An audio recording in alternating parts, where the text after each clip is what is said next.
to be here launching these two documents, which Archie's read every word of. It's great to hear. I hope you will all do the same as well. Two new reports. One, a collection of essays about the community allowance, which I hope what this shows is how the community allowance is an idea that makes sense, and it makes sense across party political boundaries and across backgrounds and ideologies. It really does make common sense as a win-win solution. This one, much more numbers-based, this shows how it makes sense, how it stacks up financially. So the two of them are more of a narrative and more of a numbers version. Between them, they argue the case for the community allowance. The community allowance is a great opportunity. It's not a whinge. It's not about saying all things have gone wrong and they're really bad. It's actually a fantastic opportunity to make the system, which has its problems, a bit more human in scale, to bring the ladder that helps people get a step up, bring it all the way down to the ground where it's needed. So it doesn't start up here, it literally starts where people need it. And to recognise some of the facts about benefit dependency while dispelling some of the myths about it. We think it's a chance to bring some new ideas to the welfare state, to bring ideas about citizenship, about cooperation, about mutual responsibility, to a welfare state which has been perhaps too much state and not enough community for many years.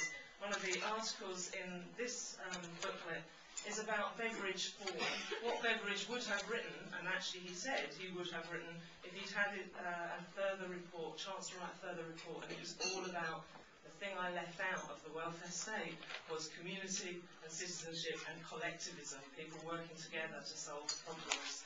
That's what community allowance does. It also harnesses the fantastic energy of community organisations, locally based neighbourhood groups, and we know a lot about this.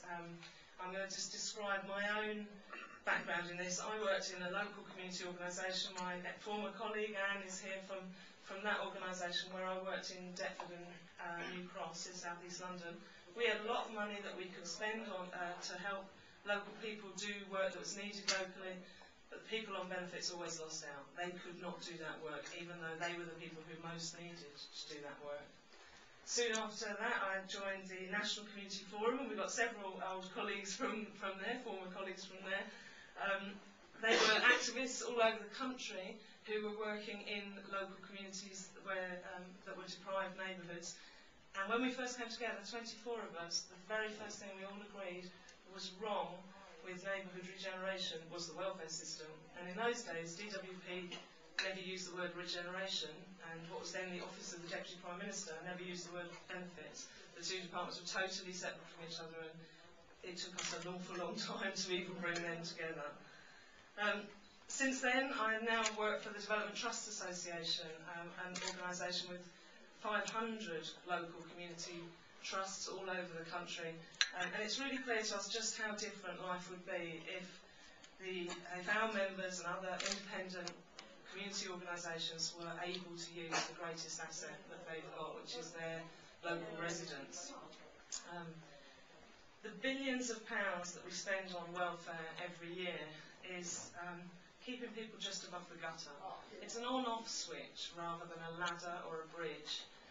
It's not an approach that actually helps people move. It's literally you're either on it or you're off it, and it's at odds with the 21st century world. It's not really, it doesn't fit with a world where work has changed so significantly. It draws its ideology from the Victorian Poor Law, the idea that you should make welfare so awful that people will do anything they possibly can to stay off it. But it also, from a world that's also disappeared, a 9 to 5, 16 to 64, job for life, very sexist and certain world that's been disappearing for decades and is disappearing faster than ever with an ageing population and a recession. As well as being out of touch sort of historically, we're kind of out of touch with people on benefits.